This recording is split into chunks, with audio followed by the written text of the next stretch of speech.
All right, so we're going to talk about analyzing storytelling in museums. And for this, we need to be able to analyze space and discourse in the museum, because that's the two main means through which the storytelling is going through. So the first thing I want to talk about is what is discourse in a museum.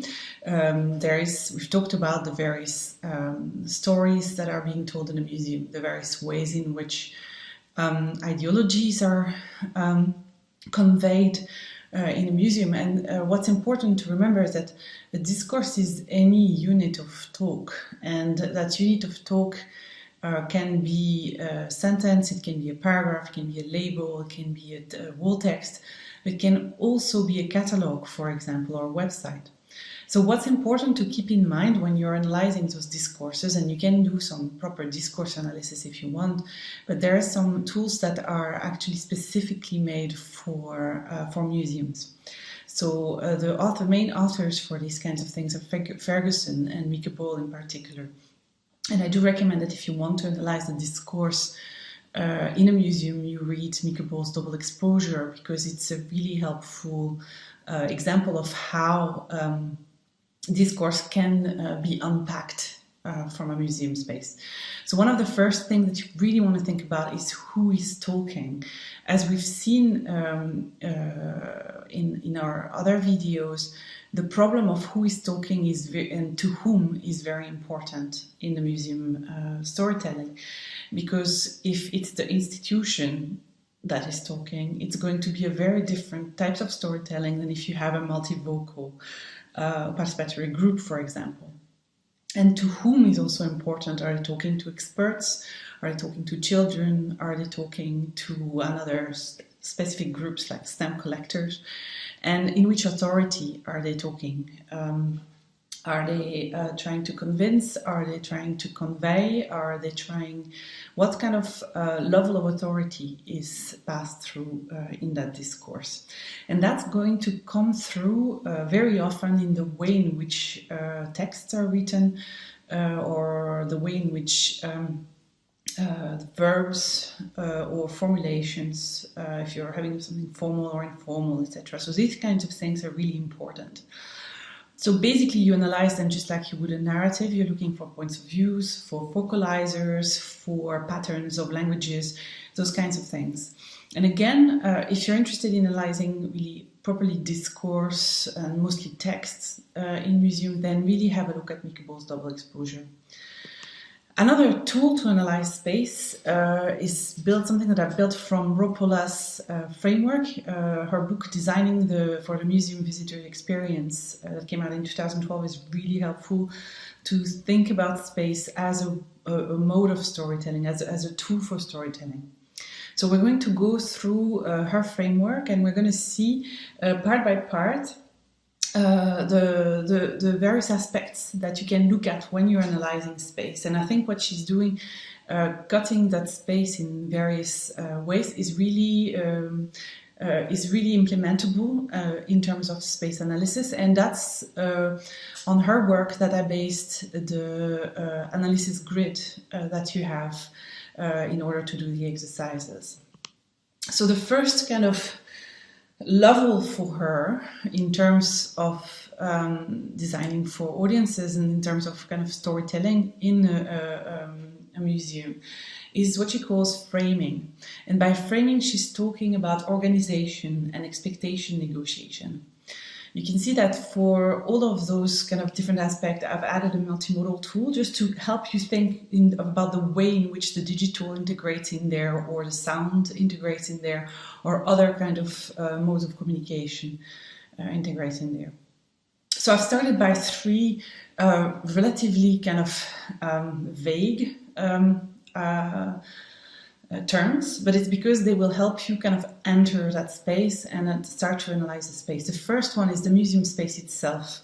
How is it organized? What does it create for expectation? You're not going to expect the same kind of exhibition, the same kind of stories if you're entering a post-industrial space, or if you're entering one of those temples of the arts. What are the room organizations telling you? Are they organized by chapters? Are they organized chronologically? Are they organized by, I don't know, moments in the life of an artist, by colors. What are the concepts behind this organization? So this first kind of entry point will help you kind of refine them what comes afterwards, which is really to look for what are the institutional frame. Are we in the kind of logic of the displayer of artifacts? Are we in a learning frame? Are we in an enjoyment frame? Are we in pilgrimage frame?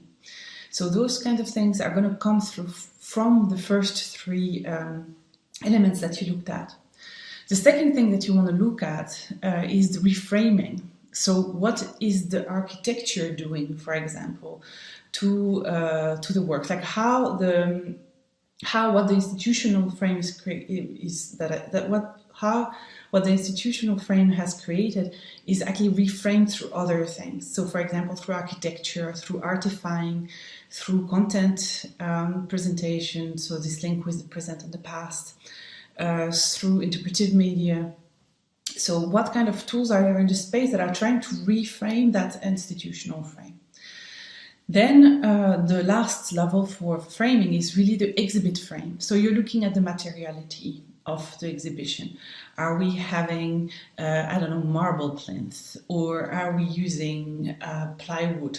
Because those kind of materiality are saying something about the material that's being exhibited. They're contributing to the storytelling.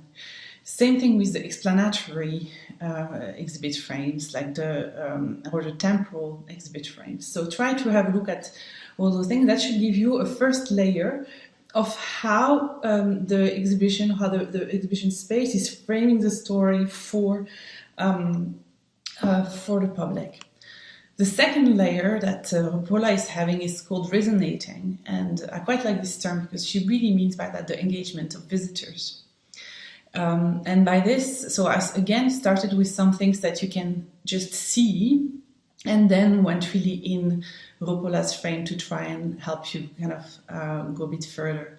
So note down anything that has to do with bodily engagement. Is there, bird sounds or things like that? Are there emotional engagement? Is there something that is meant to make you feel in a certain way?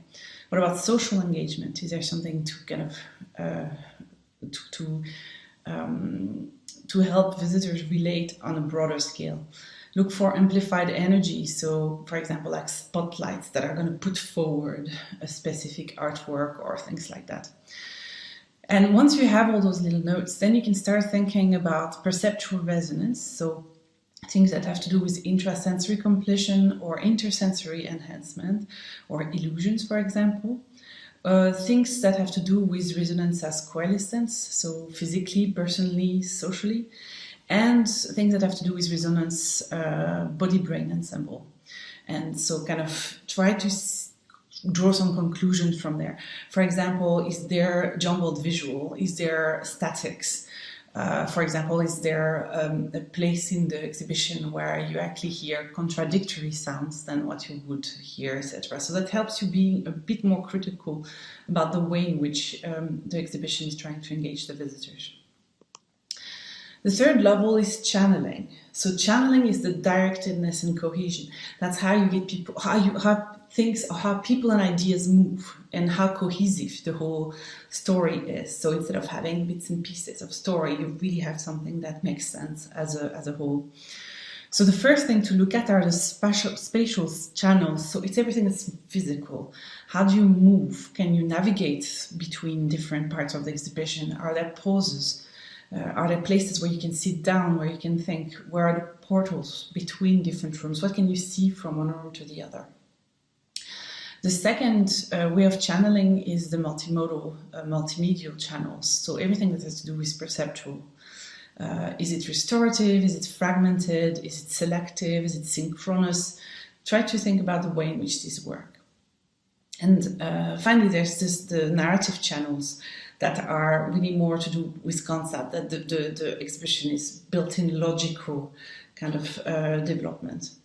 And then you can draw your symbiosis conclusion from the channeling elements.